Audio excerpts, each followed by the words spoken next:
Nos últimos 3 anos, a vida de Jack Grealish deu uma chacoalhada, que realmente parece história de bêbado, só que impossível de se esquecer. O cara passou de um esquecido no Aston Villa e flopado no City a um dos homens de confiança do Guardiola, e que foi essencial para a tríplice coroa do time inglês. E é claro que o cara aproveitou isso para bater um recorde na cidade de Manchester. A pessoa que mais bebeu em um fim de semana de Manchester, e que fez coisas que você não vai acreditar. E é por isso que hoje vamos ver o vexame do Grealish após a tríplice coroa. Eu sou o JR, se você gostar de verdade do vídeo, lá no final você deixa um like.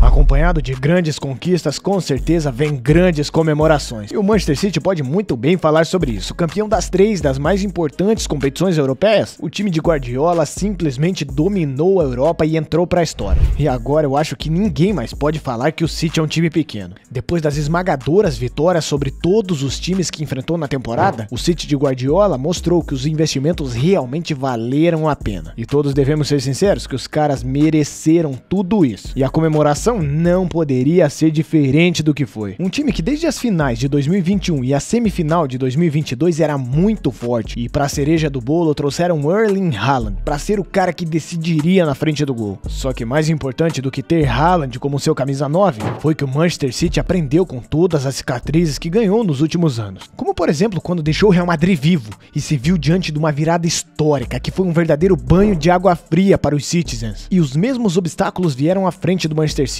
Só que dessa vez os caras souberam lidar. E na Liga Nacional, viu o Arsenal tomar a dianteira durante muito tempo. Mas quando os Gunners vacilaram, eles engoliram os caras. E com toda a frieza do mundo, se tornaram campeões da Liga Nacional mais competitiva de todas. E um cara que tem muito a comemorar com tudo isso é Jack Grealish. O inglês que veio do Aston Villa como uma das contratações mais caras da história. Se viu flopado durante muito tempo. E depois de conquistar a Europa, entortou o caneco. Ainda em Istambul, o cara já estava causando com umas latinhas de Heineken em uma caixinha de som. Estilo brazuca no carnaval mesmo. E no ônibus ele rendeu mais memes. E as coisas foram esquentando. No aeroporto de Ibiza já dava pra ver que o inglês estava esbarrando nos companheiros sem saber direito pra onde ir. Grealish parou a internet. Os ingleses criaram até uma página sobre ele bêbado. E que já conta com milhares de seguidores. E a partir de sua chegada em Manchester foi ladeira abaixo. No bom sentido, é claro. Cerveja, champanhe, vodka, vai e vem, e Grealish simplesmente pirou a cabeça. Poucas horas depois, as fotos e vídeos de Grealish e do Manchester City já tinham tomado conta da internet. E uma foto muito reveladora do Haaland com colete de segurança. E ainda de cima da carreata, o galã Grealish tentou dar um lancinho em uma mina na rua. Mas chegou um ponto que alguém não aguentava mais ouvir a voz de Grealish. O homem dos gols importantes, Rodri, já estava de saco cheio de ouvir de Jack Grealish o quanto ele era importante pro ponta e pro time de Manchester. E o cara não parou por aí. Ainda ficou importunando Bernardo Silva, que tem rumores de sair da equipe ainda nessa temporada, implorando para que o cara ficasse no time. E nesse horário do pagode, a página Grealish bêbado já tomava conta do Twitter. E um post em específico acabou causando até preocupação dos torcedores ingleses. Grealish saiu do hotel parecendo um herói da Marvel disfarçado, para ninguém notar a sua cara de ressaca, só que ele nem conseguia andar. E se um cara com a panturrilha daquele tamanho não conseguia andar, você imagina a situação. A sorte dele é que o lateral Walker teve muito bom coração, colocou ele numa cadeira de rodas e o levou. E quando geral acha que a farra já tinha acabado, o Grealish é visto saindo de uma balada em Las Vegas às 4 da manhã bebaço. Alguns podem até falar que foi exagero, mas não é todo dia que se ganha uma tríplice coroa sendo titular e homem de confiança de Guardiola. Aliás, foi o próprio Guardiola que pediu para trazer o Grealish do West Ham para ser o seu ponta no City e desembolsou 117 milhões de euros para isso acontecer. Que apesar de ter uma temporada gigantesca e arregaçado como ponta do Manchester City, ainda não correspondeu a esse valor absurdo pago por ele. Principalmente se olharmos para seus números. Nessa atual temporada em que foi titular, Grealish jogou 50 partidas, fez 5 gols e deu 11 assistências. Porém, sabemos que o futebol não está só em números frios, e analisando bem, Grealish tem sido muito participativo na construção das jogadas do City. Nessa temporada o cara simplesmente parecia uma máquina, correndo o jogo inteiro, desarmando, armando, indo pra cima em todas as jogadas, sendo muito insinuante. De fato, ele evoluiu muito desde sua chegada. No primeiro ano nem titular ele foi. E se você me perguntasse, não há nada de errado com o Grealish. O maior problema de sua vida foi o valor pago pelo seu futebol. Ou talvez seja nós que não estejamos acostumados com o fato de que o futebol é uma máquina bilionária. Nos acostumamos a ver grandes jogadores serem comprados na casa dos 100 milhões e agora não conseguimos lidar com o fato de que qualquer jogador vale isso. Geralmente os jogadores mais caros e os que batiam recorde em valores eram os caras que resolviam, não os caras que ficavam no banco durante uma temporada completa. Mas aliviando um pouco para o lado do inglês, não é segredo para ninguém que o mercado da Premier League está super inflacionado e em praticamente qualquer jogador se pagam quantias absurdas, como no caso de Antony e Enzo Fernandes, muito promissores, porém não é para pagar 100 milhões pelos caras. Grealish também tem outro grande problema, só que esse não foi gerado por ele ou pelo City, sim pelos ingleses, que afirmaram que o ponta esquerda do City já é maior do que Neymar. E sinceramente, não é só por ser brasileiro, mas essa é a maior falácia da história do futebol. O Neymar de 17 anos fez muito mais do que o Grealish durante toda a sua carreira, mas Jack Grealish ainda é novo, e nada o impede de continuar crescendo e evoluindo juntamente com Pep Guardiola. Só que para terminar de vez essa comparação entre Neymar e Grealish, surgiram alguns rumores de que Guardiola estaria contatando Neymar, mesmo que machucado, para saber a situação do craque no Paris Saint-Germain. Então a breve resposta para os ingleses é que se Grealish é tão melhor que Neymar assim, por que Guardiola estaria contatando Neymar, sendo que os dois fazem quase a mesma função? Bom, talvez a resposta estaria que Bernardo Silva está de saída, então Grealish iria para outra ponta e colocaria Neymar como um jogador de alta classe mundial e que corresponderia a todos os requisitos de Pep Guardiola, para não sentir a falta de Bernardo Silva, que convenhamos, foi um gênio durante essa temporada. E não é só nas pontas que os rumores foram gerados. Algumas fontes inglesas afirmaram que Haaland estaria muito perto de assinar com o Real Madrid, e agora que ele já conquistou tudo pelo City, estaria mais determinado ainda a ir para os merengues. Apesar do Manchester City ter feito uma temporada gigantesca, são muitas incertezas que rodam o lado azul de Manchester, mas independente de qualquer coisa que aconteça na temporada seguinte, o Manchester City tirou seu grande peso das costas de gastar milhões e não ter nenhuma Champions League na sua carteira. Com certeza o time tende a jogar mais leve agora, o que pode ajudar até mesmo na evolução de Jack Grealish, que quem sabe um dia pode justificar o porquê a diretoria decidiu pagar 117 milhões de euros pelo cara. E agora eu quero saber a sua opinião, será que esse cara é melhor do que o Neymar mesmo? Eu acredito que não tem ninguém no Brasil que ache isso. E sinceramente, vale 117 milhões de euros? Ou será que o Manchester City se precipitou em pagar toda essa bufunfa? Bem, eu sou o JR, se você quiser entender como o Vitor Roque se tornou o atacante mais desejado do Brasil, eu vou deixar no card. Te espero lá, aquele abraço e tchau!